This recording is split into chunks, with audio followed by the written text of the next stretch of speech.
Hello बच्चों, कैसे हो सभी बच्चों। आज की वीडियो के अंदर हम बात करेंगे ऑर्बिटल्स की शेप के बारे में। ऑर्बिटल्स की शेप के अंदर बच्चों को बहुत ज़्यादा डाउट रहता है, तो आज की वीडियो के अंदर हम आपके सारे डाउट क्लियर करेंगे। तो चलिए सबसे पहले जान लेते हैं इस वीडियो का इंडेक्स क्या रहेगा। इस वीडियो के अंदर हम बात करेंगे ऑर्बिटल्स की शेप के बारे में, और हमें पता है भाई हमारे कौन कौन से ऑर्बिटल होते हैं, एस पी डी एफ। तो 1 बाय 1 चलिए सभी की शेप के बारे में पढ़ते हैं। बच्चों सबसे पहले हम बात करेंगे एस ऑर्बिटल की शेप के बारे में। तो देखो एस ऑर्बिटल की शेप पढ़नी सबसे ज़्यादा आसान है। एस ऑर्बिटल की शेप होती है स्फेरिकल। मैं आपको बना के दिखाता हूँ। उससे पहले हमने यहाँ पे क्या कर रखा है, अपना एक्स एक्सिस, वाई एक्सिस और जेड एक्सिस अपने मान रखे।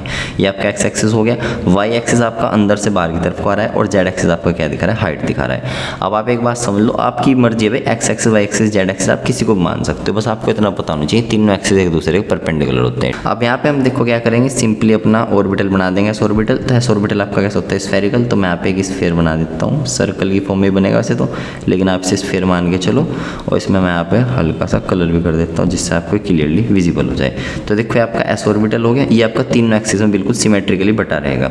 और यहाँ पे हम इसके अंदर क्या बना देते हैं, ऐसे ये डॉट डॉट डॉट करके, ये क्या दिखा रहे हैं, इलेक्ट्रॉन की डेंसिटी, यानी यहाँ पे क्या हो गया, आपके इलेक्ट्रॉन हो गए। क्योंकि आपको पता होना चाहिए भाई ऑर्बिटल हमारा होता क्या है। तो ऑर्बिटल आपका वो स्पेस होता है जहाँ पे इलेक्ट्रॉन के मिलने की प्रोबेबिलिटी क्या होती है, सबसे ज़्यादा होती है। तो ये आपकी क्या बना दी, इलेक्ट्रॉन की डेंसिटी बना दी। तो एस ऑर्बिटल की शेप ही हो गई। बच्चों हम बात करेंगे पी ऑर्बिटल की शेप के बारे में। तो देखो पी ऑर्बिटल की जो शेप होती है वो आपकी होती है डम्बेल शेप। अभी आपकी डम्बेल शेप कैसी होती है, आपकी कंटेन करती है 2 लूप्स। अभी आपके लूप्स कैसे होते हैं मैं आपको बना के दिखाता हूँ। देखो कितना आसान है। तो आपको क्या करना है, एक लूप ऐसे बना देना है, इसको हम बोलते हैं लूप, और एक लूप ऐसे बना देना है। तो देखो आपको कुछ कुछ डंबल जैसा नजर आएगा। इसके बाद आपको क्या करना है, इसके अंदर इलेक्ट्रॉन की डेंसिटी दिखाता हूँ। ऐसे यहाँ पे इलेक्ट्रॉन की डेंसिटी दिखाते हैं, आपकी क्या होगी, इलेक्ट्रॉन्स हो गए। तो सिंपली आपकी क्या होगी, पी ऑर्बिटल की शेप होगी। इसके बाद आपको एक चीज़ पता होगी बच्चों, जो आपकी पी सब सेल होती है, इसके अंदर आपके 3 ऑर्बिटल होते हैं, 1 2 3। पहले को हम बोलते हैं पी एक्स, दूसरे को बोलते हैं पी वाई, तीसरे को बोलते हैं पी जेड।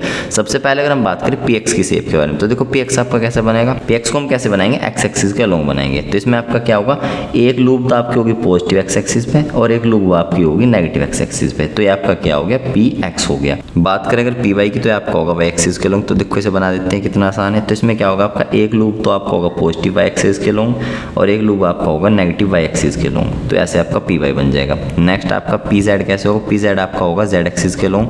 तो इसका एक लूप तो आपका कैसे बनेगा, पॉजिटिव जेड एक्सिस पे बनेगा, और एक लूप आपका बनेगा नेगेटिव जेड एक्सिस पे। तो ऐसे आपकी पी ऑर्बिटल्स की शेप हो गई। बच्चों अब हम बात करेंगे डी ऑर्बिटल की शेप के बारे में। तो देखो जो डी ऑर्बिटल की शेप होती है आपकी होती है डबल डम्बेल शेप। अब डबल डम्बेल में आपका क्या होता है, आपकी कंटेन करती है 4 लूप्स कंटेन करती है। तो देखो 4 लूप आपको कैसे बनाते हैं, मैं आपको बना के दिखाता हूँ। तो इस बार आपको क्या करना है, एक लूप ऐसे बनाओ, एक लूप ऐसे बनाओ। तो देखो एक डम्बल बन गया, यानी 2 लूप से एक डम्बल बन गया।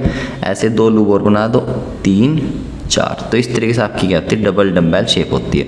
और यहाँ पे आप क्या दिखा सकते हो, ऐसे इलेक्ट्रॉन की डेंसिटी दिखा सकते हो। इसके बाद बच्चों आप सबको पता होगा जो हमारी डी सब सेल होती है, इसके अंदर हमारे 5 ऑर्बिटल होते हैं। यहाँ पे अगर हम पहले बात करें डी एक्स वाई की शेप के बारे में, तो इसके लिए आपको क्या करना है, एक्स एक्सिस और वाई एक्सिस ड्रॉ कर लेना है। ये हमारा एक्स एक्सिस हो गया, हमारा वाई एक्सिस हो गया। अब यहाँ पे आपकी जो चारों लूप होती है ना, वो आपकी कहाँ होती है, एक्स वाई प्लेन के अंदर होती है। एक्स वाई प्लेन हमारे कौन से होते हैं भाई, ये आपके दिख रहे हैं, ये वाले स्पेस ही हमारे एक्स वाई प्लेन होते हैं। तो देखो मैं आपको बना के दिखाता हूँ, कितना आसान है। तो एक लूप आपको ऐसे बनाना है, एक लूप आपको ऐसे बनाना है, एक लूप ऐसे बनाना है, और एक लूप ऐसे बनाना है। तो चारों लूप आपको ऐसे बना देने एक्स वाई प्लेन में। इसके बाद बच्चों अगर हम बात करें डी वाई जेड की, तो इसके लिए हम क्या करेंगे, वाई एक्सिस और जेड एक्सिस ड्रॉ कर लेंगे। तो ये हमारा वाई एक्सिस हो गया और ये हमारा जेड एक्सिस हो गया। अब ये देखो चारों लूप हमारे कहाँ होंगे, वाई जेड प्लेन के अंदर होंगे। तो मैं आपको यहाँ पर बना के दिखाता हूँ। तो एक लूप आपका ऐसे होगा, एक लूप आपका ऐसे होगा, 2 3 और 4। मेरी ड्राइंग अगर अच्छी ना लगी तो आप थोड़ा समझने की कोशिश करें, थोड़ा कोऑपरेट कर लेना।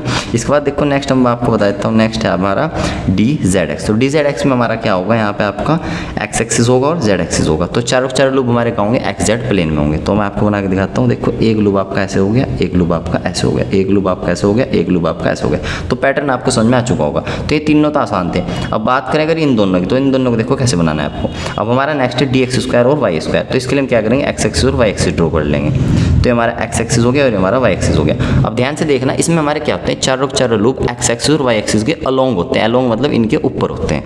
मैं आपको बना के दिखा रहा हूँ, देखो एक लूप ऐसे बनाओ पॉजिटिव एक्स एक्सिस पे, एक लूप अपना बनाओ नेगेटिव एक्स एक्सिस पे, एक लूप अपना बनाओ पॉजिटिव एक्सिस पे, और एक लूप अपना बनाओ नेगेटिव वाई एक्सिस पे।